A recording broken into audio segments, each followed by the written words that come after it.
ప్రభు అయిన యేసుక్రీస్తు వారి పరిశుద్ధమైన నామంలో ఈ రాత్రి కాల సమయం దేవుని మందిరంలోనికి కూడి వచ్చిన మీ అందరికీ నా శుభాలు తెలియజేస్తున్నాను. Praise lord, praise lord, praise lord. దైవ పరిశుద్ధ గ్రంథంలో నుండి కొద్ది మాటలను మనము ధ్యానం చేద్దాం. అందరూ తీయండి. ఇర్మియా గ్రంథము 9వ అధ్యాయము 17-18 వాక్యాలు. సైన్యములకు అధిపతియగు యెహోవా ఇలాగు సెలవిచ్చుచున్నాడు, ఆలోచింపుడి, రోదనము చేయు స్త్రీలను కనుగొనుడి, వారిని పిలువనంపుడి, తెలివిగల స్త్రీలను కనుగొనుడి, వారిని పిలువనంపుడి. మన కన్నులు కన్నీళ్లు విడిచినట్లుగాను, మన కనురెప్పల నుండి నీళ్లు ఒలుకునట్లుగాను వారు త్వరపడి మనకు రోదన ధ్వని చేయవలెను. Praise the Lord. ఈ చదవబడిన లేఖన భాగంలో ప్రభు సెలవిస్తున్న మాటను మనం చూస్తున్నాం. ప్రభు చెప్తున్న మాట, రోదనము చేయు స్త్రీలను కనుగొనుడి, వారిని పిలువనంపండి, తెలివిగల స్త్రీలను కనుగొని వారిని పిలువనంపండి అని ప్రభు మాట్లాడుతున్నారు. దేవుని యొక్క వాక్య భాగంలో చాలా స్పష్టంగా ప్రబోధం చేయబడుతుంది. ఏమిటంటే, దేవుని బిడ్డలైన వారు ఎప్పుడూ ప్రభు సన్నిధిలో ప్రార్థన చేసే విధంగా కనబడాలి. అది ఎటువంటి ప్రార్థన అయి ఉండాలంటే, కన్నీటి ప్రార్థన అయి ఉండాలి, విజ్ఞాపన ప్రార్థన అయి ఉండాలి. ఏ ప్రార్థన? కన్నీటి ప్రార్థన, విజ్ఞాపన ప్రార్థన అయి ఉండాలి. ఈరోజు పరిశుద్ధ గ్రంథములో నుండి విజ్ఞాపన ప్రార్థన గురించి కొద్ది మాటలు మనం ధ్యానం చేద్దాం. విజ్ఞాపనము ఎందుకు చేయాలో అనేకమైన మార్లు మనం నేర్చుకున్నాం. ఇక ఆ విషయాల్లోనికి నేను లోతుగా వెళ్ళటం లేదు, కానీ చాలా క్లుప్తంగా చెప్పబడిన మాటల నిమిత్తం మనము ధ్యానం చేద్దాం. నాకు కూడా కాస్త బలహీనంగా ఉంది. ఈరోజు ఉదయం నుండి గ్యాప్ లేకుండా మోషన్స్ అవుతూ ఉన్నాయి కంటిన్యూస్గా. మధ్యాహ్నం మన వాళ్ళు ఫోన్ చేశారు కానీ సోయి కూడా లేదు, పడిపోయే ఉన్నా అలాగే. సాయంత్రం ఇందాక మా పాప వచ్చి పెరుగులో పంచదార కలిపిస్తే అది కొంచెం తీసుకున్నాను.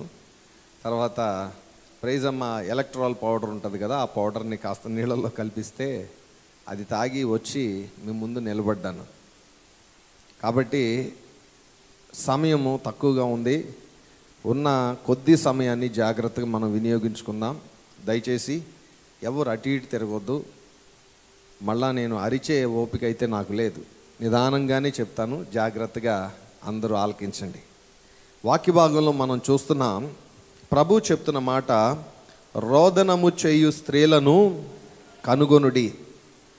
ఈనాటి దినాలలో క్రైస్తవ సమాజంలో కొరవడుతున్నది ఏమిటంటే, ప్రార్థన చేసే విధానం అనేది చాలా కొరవడుతుంది. ప్రార్థన చేసే పరిస్థితి చాలా తక్కువ అవుతుంది. చాలా చోట్ల ప్రార్థనలు బాగా ఏర్పాటు చేయబడుతున్నాయి కానీ, కోటాలు బాగా ఏర్పాటు చేయబడుతున్నాయి కానీ, ప్రార్థన చేయటానికి సమయం అయితే మాత్రం చాలా తక్కువగా ఉంటుంది. గమనించి చూశాను చాలా చోట్ల. అయితే మరికొన్ని చోట్లయితే ప్రార్థనకు ఎక్కువగా ప్రాధాన్యతనిచ్చి బాగా ప్రార్థన చేస్తున్నారు. అది ఒక మంచి సంకేతం. ఒక ప్రక్కన ఆ విధంగా సిద్ధపడేవారు ఉంటే, మరొక ప్రక్కన ప్రార్థనకు ఎక్కువగా ప్రాధాన్యతనిచ్చేవారు లేరు, చాలా తక్కువ. ఇక మనిషి యొక్క పరిస్థితి కూడా ఎలా తయారైపోయిందంటే, ప్రత్యేకంగా ఈ కరోనా తర్వాత ఎక్కువసేపు కూడా కూర్చునే పరిస్థితి కనబడటంలా, ఎక్కువసేపు వాక్యాన్ని వినే పరిస్థితి కనబడటం లేదు. వెనకటికి ఆన్లైన్ ప్రేయర్స్, రాత్రంతా కూర్చొని తెల్లారిపోయే వరకు ప్రార్థన చేసే పరిస్థితులు ఉన్నాయి. ఇప్పుడు ఆ పరిస్థితులు కనబడట్లా, ఆన్లైన్ ప్రేయర్స్ కనబడట్లేదు.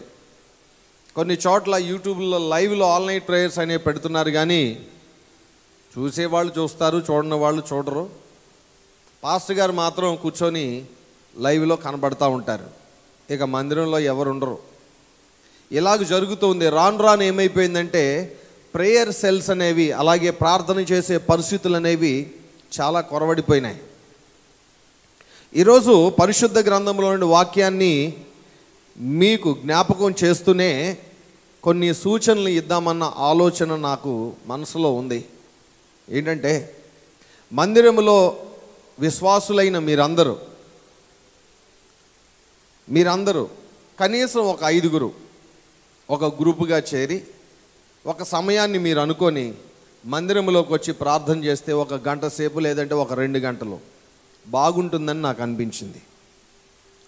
ఒక 5 మినిమం, ఒక 5 పైన ఒక 7 అట్లాగైనా పర్వాలేదు, మినిమం ఒక 5. మీరు ఒక సమయాన్ని అనుకొని రోజులో ఏదో ఒక సమయం, 1 గంటో 2 గంటలో మీరు అనుకొని మీరు వచ్చేసి మందిరంలో కూర్చొని ప్రార్థన చేస్తే ఆ విజ్ఞాపన ప్రార్థన ఎంతో మేలుకరమని నేను నమ్ముతున్నాను. ఎందుకంటే మీరు చేసే ప్రార్థనలో అందరి గురించి విజ్ఞాపన చేసే పరిస్థితి ఉంటుంది. ప్రతి ఒక్కరిని జ్ఞాపకం చేసుకొని ప్రార్థన చేస్తారు. అది అందరికీ మేలుకరంగా మారుతుంది. అంతేకాకుండా దేవుని సన్నిధిలోనికి దూపము వేసినట్లుగా ప్రార్థన ఎప్పుడు చేరుతూ ఉంటే అది ఎంతగానో సంఘ బిడ్డలందరికీ ఆశీర్వాదకరంగా మారుతుందని నా ఉద్దేశం, ఆలోచన. కాబట్టి ఈ సమయంలో మీకు అందరికీ ప్రభు పేరిట ఒక సూచన నేను ఇస్తున్నాను. ఇది అందరి ఆధ్యాత్మిక జీవితానికి, అలాగే ప్రతి ఒక్క సమస్యలన్నిటికీ కూడా మేలుకరమని ఉద్దేశంతో నేను తెలియజేద్దాం అనుకుంటున్నాను. కాబట్టి మీలో కనీసం ఒక 5 ఎవరెవరైతే మీతో ఆ సమయంలో కలవాలన్న ఆలోచన ఉంటుందో మీరు కలిసి ఒక 5 మినిమం, 5 పైన ఎంతమంది అయినా పర్వాలేదు, ఒక టైం అనుకొని కాసేపు మందిరంలోకి వచ్చి ఒక గ్రూపుగా కూర్చొని మీరు ప్రార్థన చేస్తే ప్రభు ఖచ్చితంగా కార్యాలు జరిపిస్తారని విశ్వాసం నాకు ఎంతో ఉంది.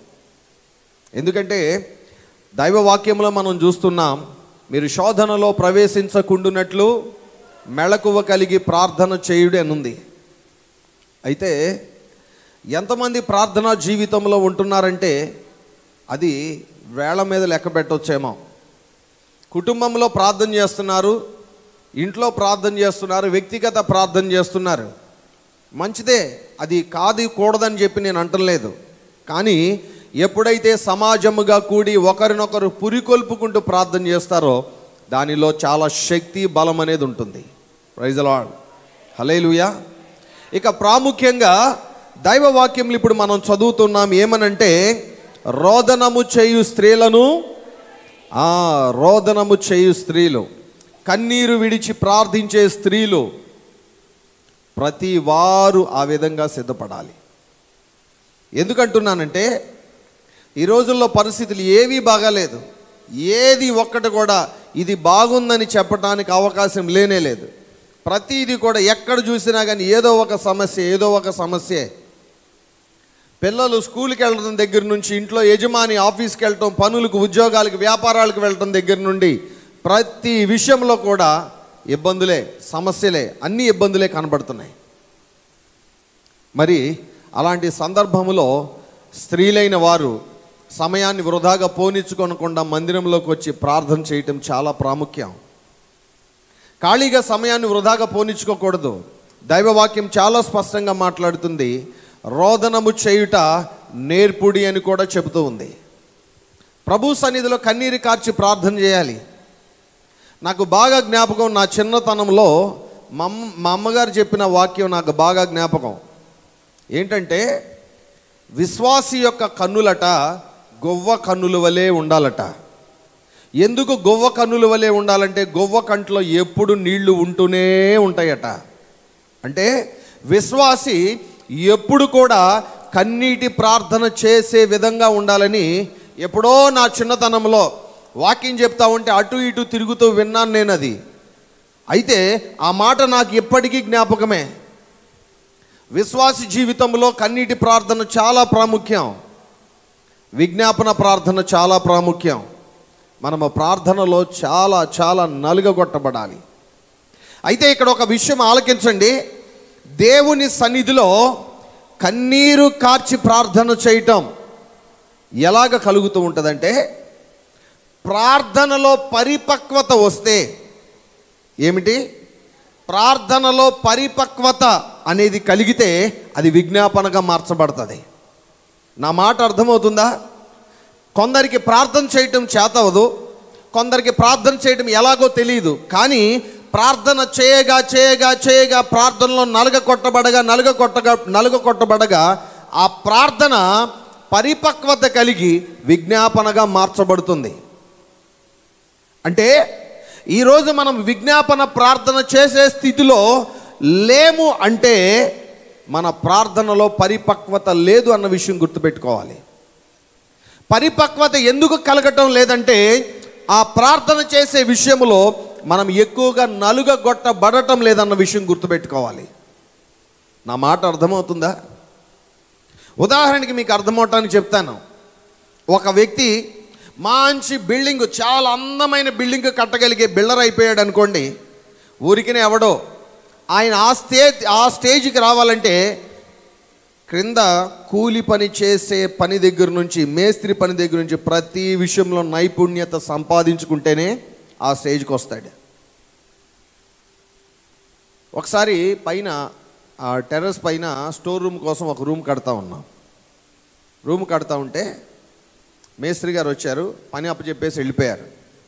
తర్వాత వచ్చి మేస్త్రి గారు అది చూశారు. చూసి అలా చూడగానే, ఏంట్రా తప్పు కట్టామన్నారు. తప్పు కట్టడం ఏంటి? అతనికి అర్థం కాదు. అంతా బాగానే కట్టానే, దారం అంతా కరెక్ట్గానే పెట్టాను అన్నాడు. ఒకసారి దారం మళ్ళీ పెట్టా అన్నారు. పెడితే పిల్లర్కి అటువైపుగా దారం పెట్టాల్సింది ఈయన ఇటువైపుగా దారం పెట్టాడు.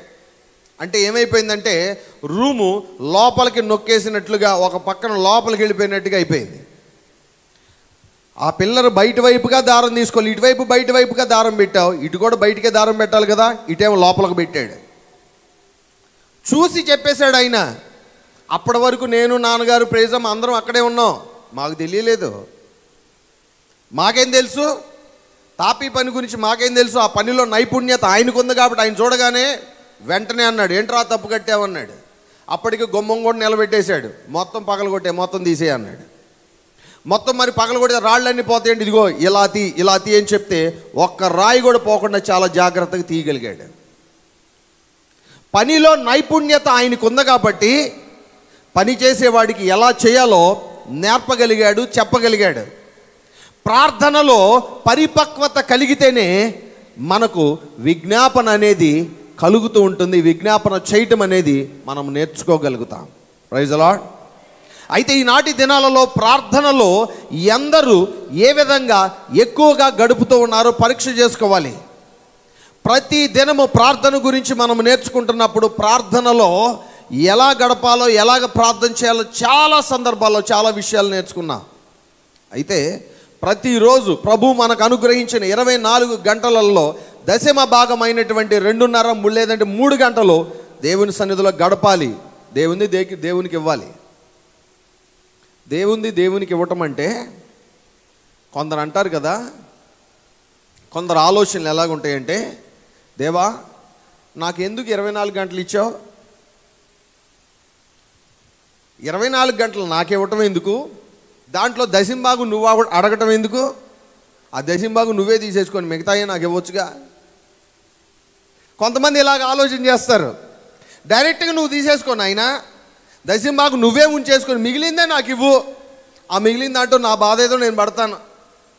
దశంభాగం కాకపోతే 20 భాగం అన్నా తీసేసుకొని మిగతాది నాకు ఇవ్వు అన్నట్లుగా మానవుని ఆలోచన ఉంటుంది. కానీ దేవుడు ఏం చేస్తున్నాడు తెలుసా?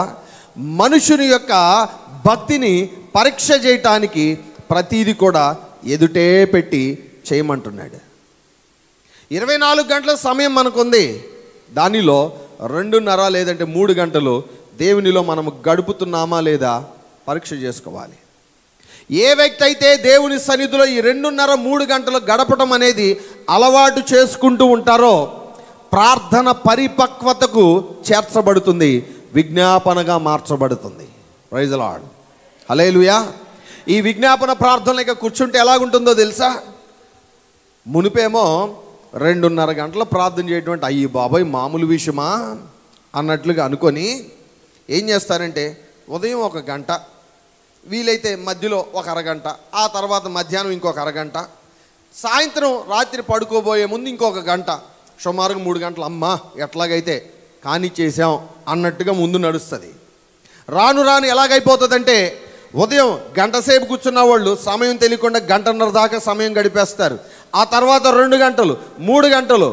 రాను రాను పరిస్థితి ఎలాగైపోద్దంటే దేవుని సన్నిధిలో 7-8 గంటలు కూర్చొని ప్రార్థన చేయగలిగిన స్థితికి దేవుడు తీసుకొచ్చేస్తాడు. Praise the lord. అదే విజ్ఞాపనము చేయటం. ఇక ప్రభు సన్నిధిలో ప్రభువుని అడుగుతూ ఉండగా, ప్రార్థిస్తూ ఉండగా, మాట్లాడుతూ ఉండగా, ప్రభు దగ్గర గోజాడుతూ ఉండగా ఇంకా మన ఆధ్యాత్మిక జీవితంలో దేవునికి బాగా దగ్గరగా చేర్చబడతాం. జ్ఞాపకం పెట్టుకోనండి, మీ కుటుంబీకుల గురించి మీరు దేవుని ఎదుట మాట్లాడలేకపోతే, మీ కుటుంబంలో ఉంటున్న ప్రతి వారి గురించి దేవుని ఎదుట మీరు చెప్పలేకపోతే, దేవుని గురించిన ఆలోచనలు, ప్రణాళికలు మీ కుటుంబంలో, మీ బిడ్డల దగ్గర, మీ యొక్క భవిష్యత్తు విషయంలో మీరు ప్రణాళిక చేయలేరు. అర్థమవుతుందా? మీ పిల్లల్ని ఏదో చదివిద్దామని ఆలోచన ఉంటుంది, కానీ దేవుని ఆలోచన వేరనుకోండి, ఏమైపోతారు? ఉదాహరణకి మీరు మీ పిల్లల్ని తీసుకొని వెళ్ళి మన సింగినగర్ బస్ స్టాప్లో నిలబెట్టారు. మీరేమో కాళేశ్వరం మార్కెట్కి తీసుకెళ్దామని మీ ఆలోచన, కానీ దేవుని ఆలోచన నొన్న తీసుకెళ్దామని ఉందనుకోండి. మీరు కాళేశ్వరం మార్కెట్ వెళ్ళాల్సిన బస్సు ఎక్కిచ్చేస్తారు, వెళ్ళిపోతారు. కానీ దేవుని ఆలోచన ఏంటి? అక్కడ కాదు, ఆశీర్వాదం ఉంది, నొన్నలో ఉంది, నువ్వు అక్కడికి వెళ్ళాలని చెప్పి దేవుడు అంటే, మళ్ళా వెళ్ళిన వాళ్ళు టైం వేస్ట్ అయిపోయి మళ్ళీ వెనక్కి వచ్చి మళ్ళీ అక్కడ తిరిగి వెళ్ళే పరిస్థితి కలుగుతుంది. అయితే మీరు మీ కుటుంబం గురించి, మీ బిడ్డల గురించి, మీ భర్తల యొక్క వ్యాపారాల గురించి, ఉద్యోగాల గురించి, భవిష్యత్తు గురించి ప్రభు ఎదుట మీరు చెప్పలేకపోతే, మీ బిడ్డల భవిష్యత్తు గురించిన ప్రణాళికలు దేవుని యొద్ద నుండి మీరు తెలుసుకోలేరు, మీ బిడ్డలకు అవి చెప్పలేరు. అర్థమవుతుందా? మరి దేవుని దగ్గర మీరు చెప్పాలంటే, మాట్లాడాలంటే ఏం చేయాలి? There is only one way, prayer. ఒకే ఒక మార్గం ఉంది, ప్రార్థన ప్రభు సన్నిధిలో చేయాలి. అయితే ప్రార్థన ఊరికనే అలవోకగా చేసి ప్రభువుని అడిగితే కుదరదు. ప్రభు సన్నిధిలో నీ ఆసక్తి ఏంటో, నీకున్న తపన ఏంటో వ్యక్తపరచాలి. అది వ్యక్తపరిచే స్థితి ఎలాగుంటుందంటే కన్నీటి ప్రార్థన ద్వారా. Praise the lord. ఇక్కడ వాక్యంలో చదువుతున్న మరొకసారి అందరూ కలిసి చదవండి. సైన్యములకు అధిపతియగు యెహోవా ఇలాగు సెలవిచ్చుచున్నాడు, ఆలోచింపుడి, రోదనము చేయు స్త్రీలను కనుగొనుడి, వారిని పిలువనంపుడి, తెలివిగల స్త్రీలను కనుగొనుడి, వారిని పిలువనంపుడి. మన కన్నులు కన్నీళ్లు విడిచినట్లుగాను, మన కనురెప్పల నుండి నీళ్లు ఒలుకున్నట్లుగాను వారు త్వరపడి మనకు రోదన ధ్వని చేయవలెను. Praise the Lord. హల్లెలూయా. ఇక మనము ప్రభు సన్నిధిలో ప్రార్థన చేయాలి. ఈ ప్రార్థన ఎలాగుండాలంటే, బద్దలైన బండ సందులలో నిలిచి ప్రార్థన చేసే పరిస్థితి వలె ప్రార్థన చేయాలి. హల్లెలూయా. బద్దలైన బండ సందులలో నిలిచి చేసే ప్రార్థన ఎలాగుంటుందంటే, పగిలిపోయిన హృదయాల గురించి, నలిగిపోయిన హృదయాల గురించి, పడిపోతున్న ప్రాకారాల గురించి, లేదంటే నలుగగొట్టబడుతున్న కుటుంబాల గురించి మనం విజ్ఞాపనము చేసే విధంగా మనము సిద్ధపడితే, వారి కుటుంబాలు కట్టబడుట కొరకు మనం ప్రార్థన చేస్తాం కదా, ఆ ప్రార్థన ఆలకించిన దేవుడు మన కుటుంబాలను కూడా కట్టడం ప్రారంభిస్తాడు. హల్లెలూయా, హల్లెలూయా. నీవు చేస్తున్నది వారి మేలు కొరకు, అయితే దేవుడు ఏం చేస్తాడు? నీకు మేలుని చేసి పెడతాడు. వారి మేలు కొరకు నీవు ఆలోచన చేస్తున్నప్పుడు నీ శ్రేయస్సు, నీ మేలు గురించి కూడా దేవుడు ఆలోచన చేయడా? ఆలకించండి. ఈనాడు చాలా కుటుంబాలలో మేలులు జరగకపోవటానికి కారణం ఏమిటంటే, ప్రార్థనా జీవితంలో వెనకబడటం, విజ్ఞాపన చేయకపోవటం. ప్రార్థన చేయాలి, విజ్ఞాపనము చేయాలి. ప్రార్థనలో పరిపక్వత వచ్చినప్పుడు అది విజ్ఞాపనగా మార్చబడుతుంది. Praise the lord. ఇక మనము ప్రార్థన చేయటం మాత్రమే కాదు, కానీ మనము ప్రార్థన చేయటం మన బిడ్డలకు కూడా నేర్పుకోవాలి. ఏం చేయాలి? గట్టిగా, మన బిడ్డలకు కూడా నేర్పుకోవాలి. వాక్యంలో ఉన్న విషయం మీకు జ్ఞాపకం చేస్తాను. 20వ వాక్యం చదవండి. స్త్రీలారా యెహోవా మాట వినుడి. జాగ్రత్తగా వినండి. ఇప్పుడు స్త్రీలకే ఎందుకు చెప్పడం జరిగిందండి? ఏమండి, వింటున్నారా? స్త్రీలకే ప్రత్యేకంగా ఎందుకు చెప్పాడు? స్త్రీలారా యెహోవా మాట వినుడని స్త్రీలకే ప్రత్యేకంగా ఎందుకు చెప్పాడు? ఆనాటి దినాలలో మనం గమనించి చూస్తే మెజారిటీ చాలా వరకు కుటుంబంలో పని చేసేవారు, బయటికి వెళ్ళి కష్టపడి ఉద్యోగాలు వ్యాపారాలు చేసేవాళ్ళు పురుషులే. స్త్రీలైన వారు చాలా తక్కువ. ఆనాటి దినాలలోనే కాదు, ఈనాటి దినాలలో కూడా చాలా తక్కువ. ఇక కుటుంబంలో ఉంటూ, ఇంట్లో ఉంటూ కుటుంబాన్ని, ఇంటిని జాగ్రత్తగా కనిపెట్టి చూచేవారు ఎవరయ్యా అంటే స్త్రీలే. ఎవరు చెప్పాలి? మీరేగా, అందరు మీరే కదా. మీరే చాలా జాగ్రత్తగా కనిపెట్టి ఇంట్లో ఉన్న విషయాలన్నిటిని చూస్తారు. ఎలా కనిపెట్టాలో, ఎలా చూడాలో కూడా జ్ఞాని అయిన సొలొమోను సామెతల్లో చెప్పాడు. ఒకసారి తీస్తారా? ఒకసారి అందరు తీయండి, చదువుదాం. మీ అందరి కోసం ఒకసారి చదువుదాం. సామెతల గ్రంథము 31వ అధ్యాయము 26వ వాక్యము నుండి చదువుదాం. జ్ఞానము కలిగి ఎవరు? ఈ స్త్రీ జ్ఞానము కలిగి తన నోరు తెరచును, కృపగల ఉపదేశము ఆమె బోధించును. వింటున్నారా? ఆమె తన ఇంటి వారి నడతలను బాగుగా కనిపెట్టును. వినండి జాగ్రత్తగా. స్త్రీలైన వారు ఏం చేస్తున్నారు? తమ ఇంటి వారి యొక్క నడతలను బాగుగా కనిపెడుతున్నారు. పురుషుడేమో పొద్దున్నే ఉద్యోగానికి వెళ్ళిపోతాడు, ఆయన లేకపోతే పనికి వెళ్ళిపోతాడు, ఏదో వ్యాపారానికి వెళ్ళిపోతాడు. ఆయన ఎప్పుడో రాత్రికి బాగా కష్టపడి ఆ వ్యాపారం మీద కాన్సన్ట్రేషన్ చేసి, ఆ ఉద్యోగం మీద కాన్సన్ట్రేషన్ చేసి ఎప్పుడో సాయంత్రానికి ఇంటికి వస్తాడు. మరి స్త్రీలైన వారు ఏం చేయాలి? ఇంట్లో వారందరినీ కనిపెట్టాల్సిన బాధ్యత ఎవరిది? మీ పిల్లలు స్కూల్కి వెళ్తున్నారా లేదా? కాలేజీకి వెళ్తున్నారా లేదా? కాలేజీకి అని చెప్పేసి ఏడు మనోడేడి కిందకి వెళ్ళాడా? కాలేజీకి అని చెప్పేసి షాపింగ్ మాల్కి అక్కడికి ఇక్కడ తిరుగుతున్నారా? ఇవన్నీ ఎవరు కనిపెట్టాలి? తల్లులైన వారు జాగ్రత్త కనిపెట్టాలి. ఎందుకంటే తండ్రులైన వారు వాళ్ళ పనుకు వాళ్ళు వెళ్ళిపోతారు. జాగ్రత్తగా కనిపెడుతూ ఉండాలి. స్కూల్కి వెళ్తున్నారా, లేకుంటే వెళ్ళి గ్రౌండ్లో ఆడుకుంటున్నారా? కాలేజీకి వెళ్తున్నారా, కాలేజీ ఎగ్గొట్టి ఎక్కడెక్కడెక్కడెక్కడో తిరుగుతున్నారా? ఇవన్నీ జాగ్రత్తగా కనిపెట్టవలసిన బాధ్యత ఎవరిపై ఉంది? తల్లులారా జాగ్రత్త. మీ బిడ్డల విషయంలో జాగ్రత్తగా మీరు ఉండాలి. ఎందుకు జాగ్రత్తగా ఉండాలన్నాడు కూడా కింద రాసి పెట్టాడు. మనం ఇర్మియా గ్రంథంలోకి వెళ్ళి చదువుదాం. స్త్రీలారా యెహోవా మాట వినుడి, మీరు చెవియొగ్గి ఆయన నోటి మాట ఆలకించుడి. కుమార్తెలకు రోదనం చేయటం అంటే పిల్లలు ఏడ్చి ప్రార్థన చేయడం మనం నేర్పాలంట. వింటున్నారా? పిల్లలకు ఏడ్చి ప్రార్థన చేయటం, కన్నీటి ప్రార్థన చేయడం మనం నేర్పాలి. మన పిల్లలు ఏడిస్తే మనం చూడలేము. మన పిల్లలు ఏమన్నా మొహం కొంచెం నీరసంగా పెట్టుకుంటేనే మన గుండెల్లో చాలా గుబులు పుట్టిద్ది, చాలా బాధ కలుగుతుంది. అలాంటిది వారికి ఏడ్చి ప్రార్థన చేయటం మనం నేర్పాలా? నేర్పుతామా? ఆలకించండి. మీ బిడ్డలు మీ గురించి ఏడవకపోయినా పర్వాలేదు, కానీ ప్రభు యొద్ద తమ గురించి తాము ఏడవాలి. ఆలకిస్తున్నారా? మీ బిడ్డలు మీ గురించి ఏడవకపోయినా పర్వాలేదు, కానీ ప్రభు యొద్ద తమ గురించి తాము ఏడవాలి.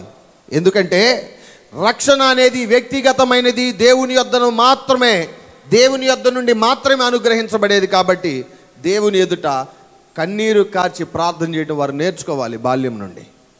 అది నేర్పాలి. ఏదన్నా అవసరమా? మీరు మీ బిడ్డలకు నేర్పండి. కన్నీరు కార్చి ప్రభు సన్నిధిలో ప్రార్థన చేసుకో, దేవుడే ఇస్తాడు. నీకెందుకు, నేనున్నాగా నేను ఇస్తానని చెప్పేసి అంటే వాళ్ళు ప్రార్థన చేయరు. స్కూల్లో సమస్యలు వచ్చినాయి, పిల్లలు చదువుకునే విషయంలో సమస్యలు వచ్చినాయి, నీకెందుకు నేనున్నాను కదా అంటే మిమ్మల్ని చూచి వాళ్ళు ఇంకా బాగా రెచ్చిపోతారు. వాళ్ళకి ఏం నేర్పాలంటే భయం నేర్పాలి, భక్తి నేర్పాలి. ఈరోజు స్కూళ్ళల్లో పరిస్థితి ఎలాగైపోయిందో తెలుసా? స్కూల్లో టీచర్ గారంటే, మాస్టర్ గారంటే, మా రోజులు ఎలాగుండేదంటే, మాకు ఇక్కడ టీచర్ గారు ఉండేది. నేను ట్యూషన్ చదివా. 2వ తరగతి నుంచి 10వ తరగతి వరకు ఒకటే ట్యూషను. రత్నానిలయం ట్యూషన్ అంటే సింగనగర్లో తెలియని వాళ్ళు ఎవరు ఉండరు. టీచర్ గారు కనబడగానే వెళ్ళి గుడ్ మార్నింగో గుడ్ ఈవినింగో గుడ్ ఆఫ్టర్నూన్ ఏదో ఒకటి చెప్పి వెంటనే ఆవిడ కాళ్ళకి నమస్కారం పెట్టాలి. పెట్టకపోతే కొట్టే అసలు ఇది మొత్తం తిమిరెక్కిపోయేది, చెంపంతా తిమిరెక్కిపోయేది. ఆ విధంగా కొట్టేది ఆవిడ. ఒకసారి నన్ను కింద పడేసి పీక మీద కాలేసింది. తొక్కితే చచ్చిపోతావరా అంది. అయ్యి బాబాయ్, మామూలుగా కాదు, ఇంతలా రోళ్ళ కర్ర పెట్టుకొని ఉండేది. దొరికినట్టు యమా కొట్టుడు కొట్టేది. టీచర్ గారంటే, మాస్టర్ గారంటే మా రోజుల్లో చాలా భయం, భక్తి. ఈ రోజుల్లో ఎలాగుందో తెలుసా? టీచర్లు మాస్టర్ని వాడు వీడు అని పిలిచే రోజులకు వచ్చేసాయి. స్కూల్లో మాస్టర్లు పిల్లల్ని తిట్టాలంటే భయపడుతున్నారు. ఎందుకంటే వాళ్ళు వచ్చి కంప్లైంట్ ఇస్తే వీళ్ళ ఉద్యోగాలు పోతాయేమోనని. ఈరోజు పరిస్థితులు మారిపోయినాయి. మాస్టర్లు టీచర్లు అంటే పిల్లలకు భయం, భక్తి లేదు. అయితే దేవుని బిడ్డలైన వారు తమ బిడ్డలకు భయము, భక్తి అనేది నేర్పుకోవాలి. నేర్పుకుంటే దేవుని ఎడల కూడా మనము భయము, భక్తి అనేది నేర్పుకుంటే దేవుని సన్నిధిలో ప్రార్థనాపూర్వకంగా వాళ్ళు ముందు కొనసాగుతారు. ఇక్కడ అదే చెప్తున్నాడు. ఏమని? మీ కుమార్తెలకు రోదనము చేయ నేర్పుడి, ఒకరి కొరకు అంగలార్పు విద్య నేర్పుడి. అంగలార్పు విద్య ఇది పిల్లలకు నేర్పుకోవాలి. ప్రార్థన చేసే విద్య బిడ్డలకు నేర్పుకోవాలి. ప్రభు సన్నిధిలో ఎలా ప్రార్థన చేయాలో నేర్పుకోవాలి. ఎలా మోకాళ్ళేసి ప్రభు ఎదుట గోజాడాలో నేర్పాలి. ఎలాగ ప్రార్థనా జీవితంలో మనము ప్రభువుని అడిగితే పొందుకొనగలమో మనము నేర్పుకోవాలి. బాలుడు నడవవలసిన త్రోవను వానికి నేర్పితే పెద్దవాడైనప్పుడు దాని నుండి తొలగిపోడు. నేర్పుతున్నామా? బిడ్డలకు నేర్పుతున్నామా? పరీక్ష చేసుకోవాలండి. చిన్నతనము నుండి వారు ప్రభు సన్నిధిలో ప్రతిరోజు ప్రార్థన చేసుకోవటం నేర్పితే పరీక్షలు ఉన్నప్పుడు బాబు అమ్మ ఇదిగో పరీక్ష రాయిపోయేటప్పుడు ప్రార్థన చేసుకొని పరీక్ష రాయి. పరీక్ష ఉన్నప్పుడు చాలామంది పరీక్షలు రాస్తున్నారంట. నాకు తెలియదు, ఎవరు వచ్చి నా దగ్గర ప్రార్థన చేయించుకోవట్లేదు. దేవుని స్తోత్రం. కొంతమంది ఫోనుల్లో అన్న ప్రార్థన చేయించుకుంటున్నారు, మంచిదే.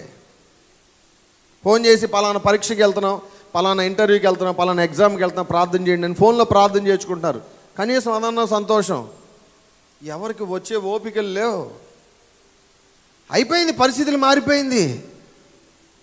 ప్రార్థనలో ఎవరు బలపడటం లేదు. పరిస్థితులు ఏ విధంగా వచ్చినాయో ఆలోచన చేయండి. మన బిడ్డలకు ప్రార్థన యొక్క ప్రాధాన్యత మనం నేర్పుతున్నామా? నేర్పకపోతే రేపొద్దున వాళ్ళు సన్మార్గంలో ఉండకుండా తొలగిపోతారు. ఇష్టానుసారమైన బ్రతుకును వారు బ్రతుకుతూ ఉంటారు. దేవుని బిడ్డలారా, మీ బిడ్డలకు ప్రార్థనా విద్య నేర్పండి. ప్రార్థన అంటే దేవుని యొద్ద తనను తాను తగ్గించుకొని, తనను తాను అప్పగించుకొని ప్రభు యొక్క సహాయము కోరుకోవటమే ప్రార్థన. అది మనం నేర్పాలి. నేర్పకపోతే బిడ్డలైన వారు తొలగిపోతూ ఉంటారు. Praise the Lord. Hallelujah, hallelujah. అయితే ఎందుకు నేర్పాలో కూడా క్రింద వాక్యంలో చెప్పాడు. 21వ వాక్యం చదవండి. వీధులలో పసిపిల్లలు లేకుండాను,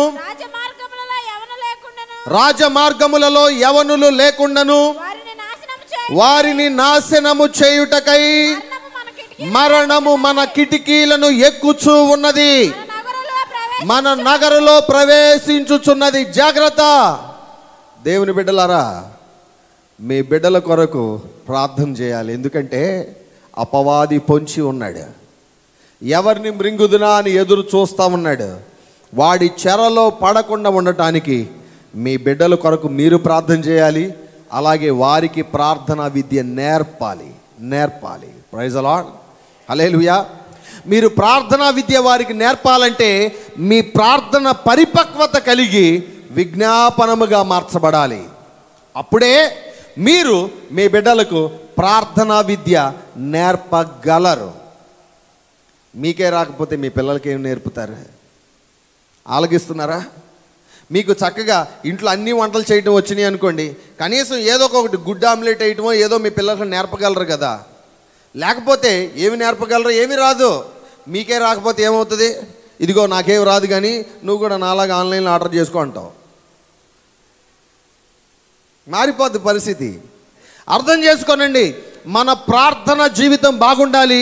ఆ ప్రార్థనా జీవితం పరిపక్వత కలిగి విజ్ఞాపనగా మార్చబడాలి. అప్పుడే మన బిడ్డలకు ప్రార్థనా విద్య మనము నేర్పుకొనగలము. ప్రైజ్ ది లార్డ్, హల్లెలూయా. చివరిగా మరొకసారి వాక్య భాగాన్ని మనం చదువుదాం. సైన్యములకు అధిపతియగు యెహోవా సెలవిచ్చుచున్నాడు, ఆలోచింపుడి, రోదన చేయు స్త్రీలను కనుగొనుడి, వారిని పిలువనంపుడి. తెలివిగల స్త్రీలను కనుగొనుడి, వారిని పిలువనంపుడి. మన కన్నులు కన్నీళ్లు విడుచున్నట్లుగాను, మన కనురెప్పల నుండి నీళ్లు ఒలుకున్నట్లుగాను వారు త్వరపడి మనకు రోదన ధ్వని చేయవలెను. స్త్రీలారా, యెహోవా మాట వినుడి, మీరు చెవియొగ్గి ఆయన నోటి మాట ఆలకించుడి. మీ కుమార్తెలకు రోదనము చేయ నేర్పుడి, ఒకరికొకరు అంగలార్పు విద్య నేర్పుడి. Praise the Lord. మనము ప్రార్థన చేయాలి, మన బిడ్డలకు ప్రార్థనా విద్య నేర్పాలి. ఆ ప్రార్థన విద్య ఏ స్కూల్లో నేర్పరు, ఏ స్కూల్లో నేర్పరు. నేర్పాల్సింది మొదటి టీచర్ ఎవరయ్యా అంటే తల్లిదండ్రులు మాత్రమే. తండ్రి కూడా ఉద్యోగానికి వెళ్ళిపోతాడు, కానీ నేర్పాల్సింది ఎవరో తెలుసా? తల్లి మాత్రమే. తల్లి మాత్రమే తన బిడ్డకు ప్రార్థనా విద్య నేర్పటానికి ఎక్కువ అవకాశం కలిగి ఉంటుంది. కాబట్టి మన బిడ్డలకు ప్రార్థనా విద్య నేర్పుదాం. బాల్యం నుండి వారిని దేవునిలో భయభక్తులు కలిగి అంటుకడదాం. వారి భవిష్యత్తు మంచిగా ఉండటానికి, వారి భవిష్యత్తు దీవెనకరంగా ఉండటానికి మనము కారకులు అవుదాం. అటువంటి కృపను పరిశుద్ధాత్మ దేవుడు ప్రతి వారికి అనుగ్రహించునుగాక. ఆమేన్. తలలు వంచండి, ప్రార్థన చేద్దాం. అందరూ తలలు వంచండి, ప్రార్థన చేద్దాం. అందరు కండ్లు మూసుకొనండి, తలలు వంచండి, ప్రార్థన చేద్దాం. ప్రియ సహోదరుడా, ప్రియ సహోదరి, ఈ రాత్రికాల సమయం పరిశుద్ధ లేఖనంలో నుంచి కొద్ది మాటలు మనము ధ్యానం చేశాం. ప్రార్థన చేయటం మనము ఎక్కువగా మన జీవితాల్లో కలిగి ఉండాలి. మన ప్రార్థన పరిపక్వత కలిగి విజ్ఞాపనగా మార్చబడాలి. అప్పుడు మాత్రమే మన బిడ్డలకు ప్రార్థనా విద్య మనము నేర్పగలం. ప్రార్థనా స్థితి ఏ విధంగా ఉంది సోదరుడా, సోదరి? ఈ రాత్రి కొద్దిసేపు పరీక్ష చేసుకుంటూ ప్రార్థన చేద్దాం. నీవు ప్రార్థనా విద్యను కలిగి ఉండాలి. అలాగే నీ బిడ్డలకు నేర్పే స్థితిలో కూడా నీవు ఉండాలి. నీవే కలిగి ఉండకపోతే నీ బిడ్డలకి ఏమి నేర్పుతావు? ఏమి నేర్పుతావు నీ బిడ్డలకి? నీ యొద్ద నుంచి నీ బిడ్డలు ఏమి నేర్చుకుంటున్నారు? లోకానుసారంగా తిరగటమా? లోకానుసారంగా జీవించటమా? లౌకిక మనస్తత్వం కలిగి బ్రతకటమా? అది కాదు మన బిడ్డలకు నేర్పాల్సింది. దైవభక్తి కలిగిన స్త్రీలు తమ బిడ్డలకు ప్రార్థనా విద్య, అంగలార్పు విద్య నేర్పాలి. అది బిడ్డల జీవితానికి ఎంతో మేలుకరం. కొద్దిసేపు అందరూ ప్రార్థన చేయండి. ప్రభు సన్నిధిలో, ప్రభువా, మేము ప్రార్థనలో బలపరచబడాలి. అలాగే మా బిడ్డలకు కూడా ప్రార్థనా విద్య నేర్పుతూ వారిని కూడా మీలో బలపరచాలి. తండ్రి, వారిని మీలో అంటుకట్టడానికి సహాయం చేయండి నాయన అని ప్రభు సన్నిధిలో కొద్దిసేపు ప్రార్థన చేద్దాం. ఎవరికి వారు వ్యక్తిగతంగా మీ ప్రార్థనా జీవితాన్ని, ప్రార్థనా బలమును పరీక్ష చేసుకుంటూ ప్రార్థన చేయండి. నీవెంతగా ప్రార్థనలో బలం కలిగి ఉన్నావు? బలహీనమైపోతే ఈ రాత్రి ప్రభు సన్నిధిలో అడుగు, ప్రభువా, ప్రార్థనలో నేను బలపరచబడటానికి సహాయం దయచేయండి, కృపతో జ్ఞాపకం చేసుకోండి నాయన అని ప్రభుని అడగండి. నోరు తెరిచి కొద్దిసేపు ప్రార్థన చేయండి. Praise the lord.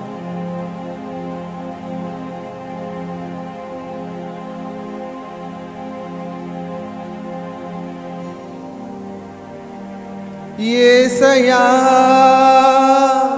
కావాలయ్యా నీ ఆత్మ అభిషేకం కావాలయ్యా.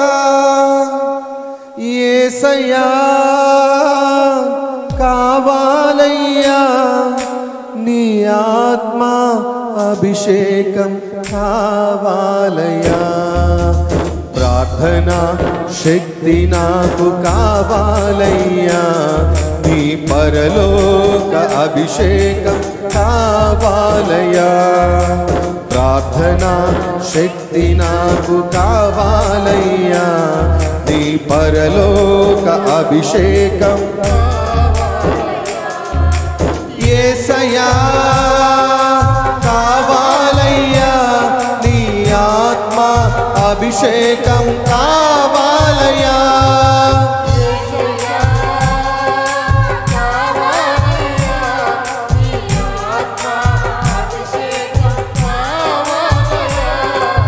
ప్రార్థనా శక్తి నాకు కావాలయ్యా, నీ పరలోక అభిషేకం కావాలయ్యా.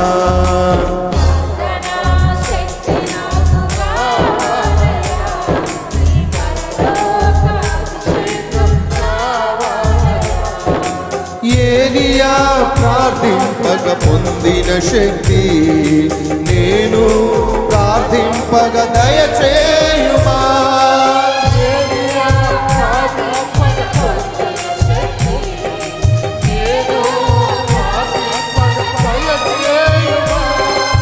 ప్రార్థించి నిన్ను చేరు భాగ్యమీయుమా.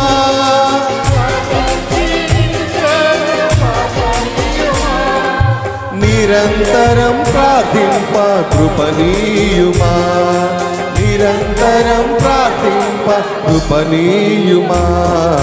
ప్రార్థనా శక్తి నాకు కావాలయ్యా, నీ పరలోక అభిషేకం కావాలయ్యా. ప్రార్థనా శక్తి నాకు కావాలయ్యా. అందరూ కలిసి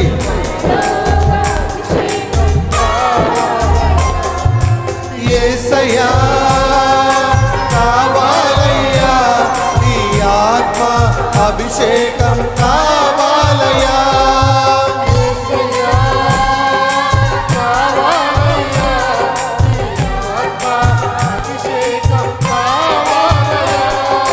ప్రార్థనా శక్తి నాకు కావాలయ్యా, నీ పరలోక అభిషేకం కావాలయ్యా.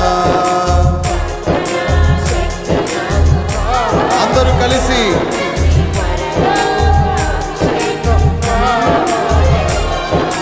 సింహాల గుహలోని దానియేలు శక్తి ఈ లోకంలో నాకు కావాలయ్యా.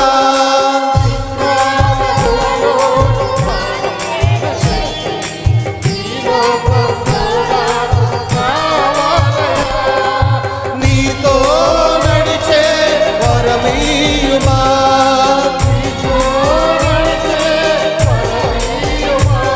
నీ సిలువను మోసే కృపనీయుమా, నీ సిలువను మోసే కృపనీయుమా. ప్రార్థనా శక్తి నాకు కావాలయ్యా. ఏకముగా అందరూ ప్రభు సన్నిధిని అడుగుదాం మరొకసారి ఏక మనస్సుతో. పేతురు ప్రార్థింపగ నీ ఆత్మను దింపితివి, నే పాడు చోటెల్లా దిగిరాదేవా.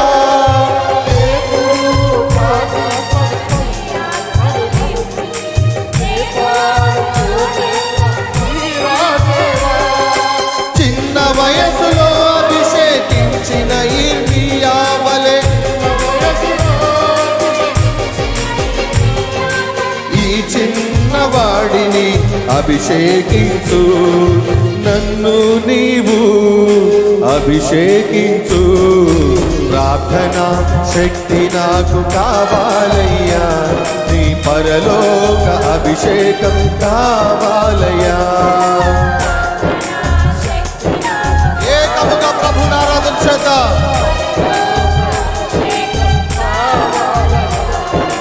యేసయ్యా కావాలయ్యా, నీ ఆత్మ అభిషేకం కావాలయ్యా. యేసయ్యా ప్రైజ్ యు ఫాదర్. మరొకసారి యేసయ్యా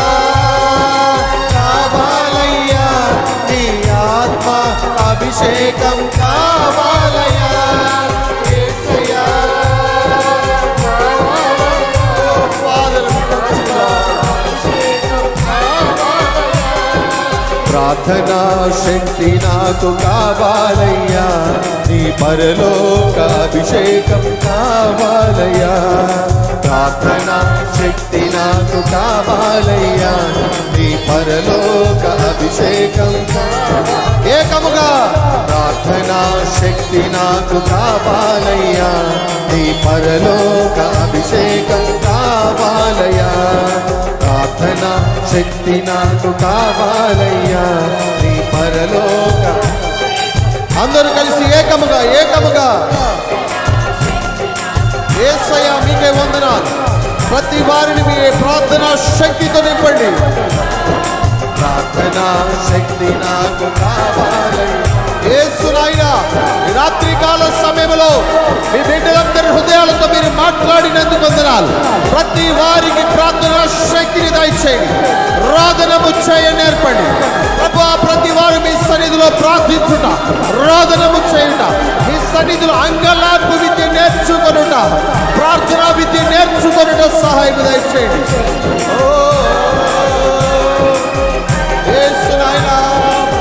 Father, we come to your holy feet, Lord. Father, we come to your holy presence. Father, lead us and guide us, Lord.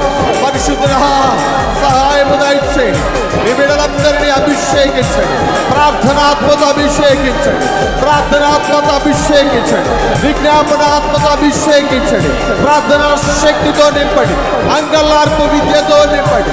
ఓ ఆమేన్ ఆమేన్ ఆమేన్ ఆమేన్ ఆమేన్ ఆమేన్. యేసయ్యా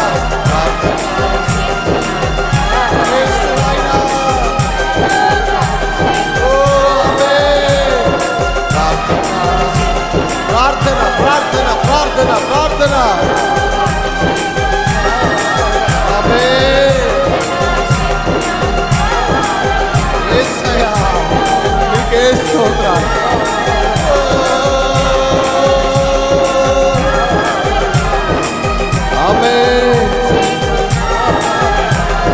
ప్రార్థనా శక్తి నాకు కావాలయ్యా, నీ పరలోక అభిషేకం కావాలయ్యా. ప్రార్థనా శక్తి నాకు కావాలయ్యా, నీ పరలోక అభిషేకం కావాలయ్యా. యేసయ్యా కావాలయ్యా, నీ ఆత్మ అభిషేకం కావాలయ్యా. ప్రార్థనా శక్తి మాకు కావాలయ్యా, నీ పరలోక అభిషేకం కావాలయ్యా. సోదరుడా సోదరి, ప్రార్థనా విద్య, అంగలార్పు విద్య ప్రతి వ్యక్తికి కావాలి.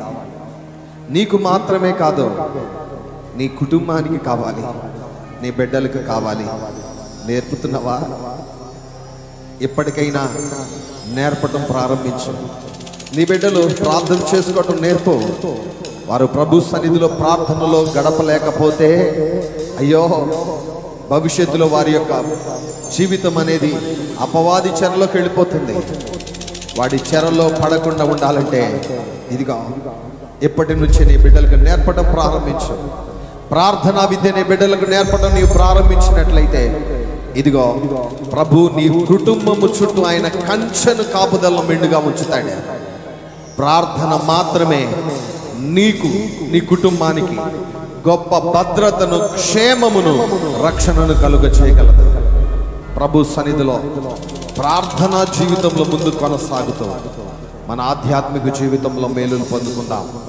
విత్తబడిన మాటలు ప్రతి ఒక్క హృదయంలో ప్రభు ముద్రించి అందరిని ఆయన రాకడకే సిద్ధపరచుకొనులాగున రెండు చేతులెత్తి దేవునికి స్తోత్రాలు అర్పిద్దాం. హల్లెలూయా హల్లెలూయా హల్లెలూయా. ప్రార్థన చేద్దాం. మహాపరిశుద్ధుడైన మా ప్రియ పరలోకపు తండ్రి, మీకు స్తోత్రాలు. ఇంతవరకు నాయన మీ సన్నిధిలో పాడి స్తుతించి ఆరాధించటానికి, ప్రార్థనా విన్నపాల నిమిత్తం ప్రార్థించటానికి మీరు ఇచ్చిన భాగ్యానికే వందనాలు తండ్రి. మీ సన్నిధిలో మీ బిడ్డలైన ప్రతి వారు ప్రార్థనా విద్యతో నడిపించబడాలని మీరు కోరుకొని అన్నారు. ఎందరైతే ప్రార్థనా విద్య కలిగి ఉండలేదో ప్రతి వారికి నేర్పండి నాయన. ప్రతి వారు అంగలార్పు విద్యను, ప్రార్థనా విద్యను నేర్చుకొని మీలో బలపరచబడటానికి సహాయం దయచేయండి. ప్రార్థనా జీవితం పరిపక్వత కలిగి విజ్ఞాపనగా మార్చబడటానికి సహాయం దయచేయండి. అదేవిధంగా ప్రభువా, చేరి వచ్చిన మీ ప్రియ బిడ్డలందరూ తమ కుటుంబంలో వారికి, తమ బిడ్డలకు ఈ ప్రార్థన విద్యను, అంగలార్పు విద్యను నేర్పటానికి మీరే సహాయం దయచేయండి. కృపతో జ్ఞాపకం చేసుకొని ప్రతి వారిని మీ రక్షణలో, కాపుదలలో భద్రపరిచి మీ రాకడ కొరకు మీ వధువు సంఘముగా సిద్ధపరచుకొనమని మా ప్రియ రక్షకుడైన యేసుక్రీస్తు ప్రభు వారి ప్రశస్తమైన నామం పేరిట ప్రార్థించి వేడుకొనుచున్నాము తండ్రి. ఆమేన్. మన తండ్రి అయిన దేవుని యొక్క ప్రేమ, కుమారుడైన క్రీస్తు యొక్క కృప, పరిశుద్ధాత్మ యొక్క దివ్య సన్నిధి సహవాసం కూడిన మనకందరికీ సకల పరిశుద్ధులకును సదాకాలము తోడైండునుగాక. ఆమేన్. యేసు రక్తమే జయము, సిలువ రక్తమే జయము. యేసు నామమునకే సంపూర్ణ విజయము కలుగునుగాక. ఆమేన్, ఆమేన్, ఆమేన్.